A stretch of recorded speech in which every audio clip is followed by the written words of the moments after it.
Punir un homme ou une femme, stratégie gagnante pour une relation saine. Je reçois souvent des femmes et des hommes qui souhaitent punir leur partenaire suite à un comportement blessant ou irrespectueux. Si cette intention est compréhensible, il est crucial d'adopter une approche réfléchie et stratégique pour obtenir un résultat positif. Première étape, la prise de distance. Loin de céder à la colère ou à l'envie de répliquer immédiatement, la première étape essentielle est de créer une distance physique et émotionnelle.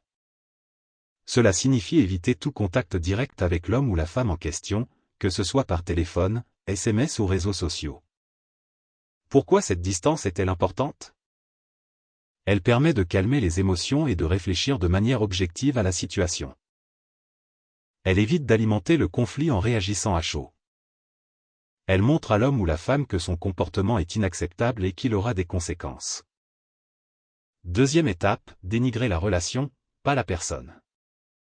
Lorsqu'il reprend contact, il est important d'exprimer son mécontentement en se focalisant sur la relation elle-même, plutôt que sur l'homme ou la femme en tant qu'individu. Exemple. Je ne me sens plus épanoui dans cette relation. Le manque de respect dans notre relation est inacceptable pour moi. J'ai l'impression que nos besoins et aspirations ne sont plus compatibles. Pourquoi est-il important de ne pas attaquer la personne ? Cela permet de maintenir une communication plus constructive. Cela évite de blesser inutilement l'homme et d'aggraver la situation. Cela permet de se concentrer sur les problèmes relationnels plutôt que sur les reproches personnels. Troisième étape, amener l'homme ou la femme à reconsidérer son comportement. L'objectif n'est pas de punir l'homme, mais de l'amener à prendre conscience de ses erreurs et à adopter un comportement plus respectueux. Comment y parvenir ? Exprimer clairement ses attentes et ses besoins en matière de communication et de respect. Refuser de renouer la relation tant que des changements concrets ne sont pas observés. Être ferme et cohérente dans ses actions et ses paroles. Quatrième étape, exiger des excuses et des actions concrètes. Avant de renouer la relation, il est essentiel d'obtenir des excuses sincères de l'homme ou de la femme et de constater un changement tangible dans son comportement. Ce changement peut se manifester par une meilleure communication et une écoute attentive.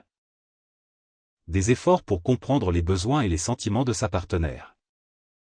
Un respect constant et une attitude bienveillante. En conclusion, punir un homme ou une femme ne signifie pas lui faire du mal, mais plutôt lui montrer que ses actions ont des conséquences et qu'il doit changer pour que la relation perdure. En adoptant une approche stratégique et réfléchie, fondée sur la communication et le respect mutuel, il est possible de surmonter les difficultés et de construire une relation plus saine et plus épanouissante.